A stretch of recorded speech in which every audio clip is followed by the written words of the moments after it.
বিসমিল্লাহির রহমানির রহিম। সুধী দর্শক মণ্ডলী, আসসালামু আলাইকুম। আজ আমরা এসেছি বাংলাদেশের রাজবাড়ী জেলাতে। এইখানে আমরা যে আজকে ভিডিওটা দেখাবো, এটা হলো ঘাস পরিচর্যা। আমাদের কাছ থেকে যারা যে জাতের ঘাসই নেন, কিন্তু ওই ঘাসগুলো নিয়ে যদি আপনারা সঠিক মতন পরিচর্যা না করেন, তাহলে পরে এই ঘাস নিয়ে কোনো লাভ হবে না। আমাদের ভিডিওতে আপনারা দেখেন যে অনেক পুষ্টিকর, অনেক প্রোডাকশন, অনেক বড় বড়, অনেক সুন্দর, কিন্তু আসলে প্রকৃত নিজেদেরও জমিতে এরকম সুন্দর করার জন্য চেষ্টা করতে হবে। আমরা রাজবাড়ী জেলায় যে লোকটারে ঘাস দিয়েছিলাম, সেই লোকটা আমাদের কাছ থেকে জার্মান হাইব্রিড জাতের ঘাস এনে এই জমিতে প্রয়োগ করছে, লাগাইছে। লাগানোর পরে সে আমাদের অনেকবার ফোন করতেছে যে ভাই, আপনারা যে ঘাস দিচ্ছেন, আপনারা ভিডিওতে অনেক ভালো দেখান, কিন্তু আপনাদের ঘাস ভালো হয় না।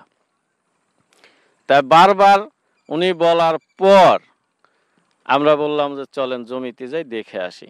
তাই আজ আমরা ঢাকা থেকে এই ঘাসের জমি দেখতে আসছি, এবং কেন ভালো হলো না, আমাদের জাতের দোষ না ওনাদের ঘাসের দোষ বা জমি পরিচর্যার দোষ, এটা পর্যবেক্ষণ করার জন্য এখানে এসেছি।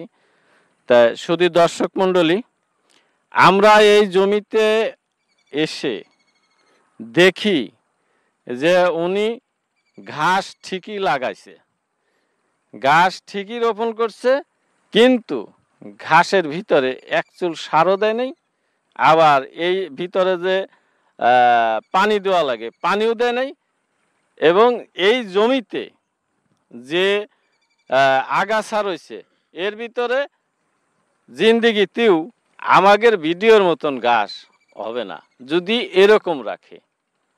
আর যদি পরিচর্যা করে, তাহলে পরে এই ঘাস আপনার 1 মাস 1.5 মাস বয়সে থেকেই খাওয়ানো যায়। তাই শুধু দর্শক মণ্ডলী, আমি যে ঘাসের জাতটা দেই, অধিকাংশ জাতি হাইব্রিড জার্মান। এই দেখেন, এই ঘাসটা আমরা এইখানে এই শুকনা মাটির ভিতরে উনি লাগাইছে, কিন্তু এই ঘাসটা কত মোটা হয়ে গেছে।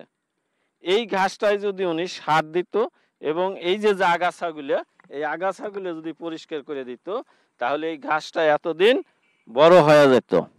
তাই শুধু দর্শক মণ্ডলী, এই ঘাস আপনারা যারা আমাদের কাছ থেকে নেবেন,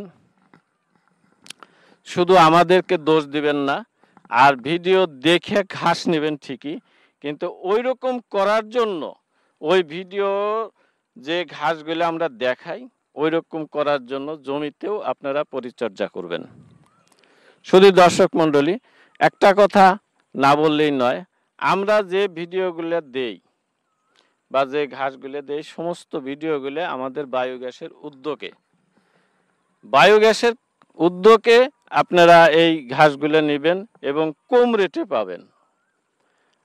আর আমাদের এই ঘাস রোপণ করা বা ঘাস লাগানো বা ঘাস কিভাবে ভালো হবে, এই পরামর্শ অনুষ্ঠানে আপনারা আমাদেরকে পরামর্শ দিবেন এবং পরামর্শ নেবেন।